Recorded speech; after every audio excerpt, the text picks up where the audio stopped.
இனிமே கண்ணை மூடிட்டு கடலை எண்ணெய் வாங்கலாம். ஏன்னா மந்த்ரா கடலை எண்ணெய் இதயத்தின் தயாரிப்பு. வறுக்க பொரிக்க ஏன் எல்லா சமையலுக்கும் மந்த்ரா தான். மந்த்ரா கடலை எண்ணெய், அபார ருசி, ஆரோக்கியமான உடல் நலம்.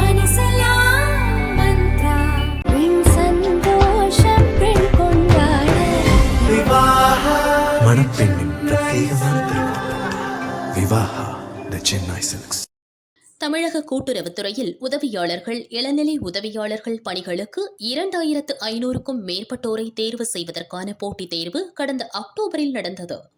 தேர்வர்களின் சான்றிதழ்கள் சரிபார்ப்பு மற்றும் நேர்காணல்கள் கடந்த நவம்பரில் நடந்தது. இவற்றில் தேர்வு செய்யப்பட்டவர்களின் விவரங்களை அரசு இதுவரை வெளியிடவில்லை. இதனால் தேர்வு எழுதியவர்கள் சென்னை கீழ்ப்பாக்கத்தில் உள்ள கூட்டுறவு சங்கங்களின் தலைமை பதிவாளர் அலுவலகம் முன் தர்ணாவில் ஈடுபட்டனர். போலீசார் அவர்களை கைது செய்தனர். கைது செய்யப்பட்டவர்களை விடுதலை செய்ய வேண்டும் என்றும் தேர்வு முடிவுகளை உடனடியாக வெளியிட வேண்டும் என்றும் அதிமுக மற்றும் பாரதிய ஜனதா தலைவர்கள் வலியுறுத்தியுள்ளனர். அதிமுக பொதுச் செயலாளர் எடப்பாடி பழனிசாமி அறிக்கை வருமாறு: தேர்வு நடத்தப்பட்டு 100 நாள் கடந்த பின்னும் முடிவுகளை வெளியிடாமல் ஸ்டாலின் மாடல் விடியா திமுக அரசு தேர்வு எழுதியவர்களை வஞ்சிக்கிறது.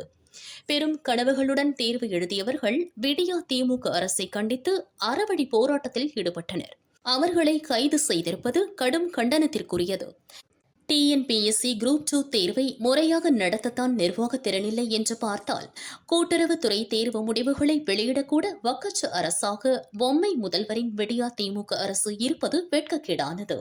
கைது செய்தவர்களை விடுவித்து தேர்வு முடிவுகளை உடனடியாக வெளியிட வேண்டும் என எடப்பாடி பழனிசாமி தெரிவித்துள்ளார்.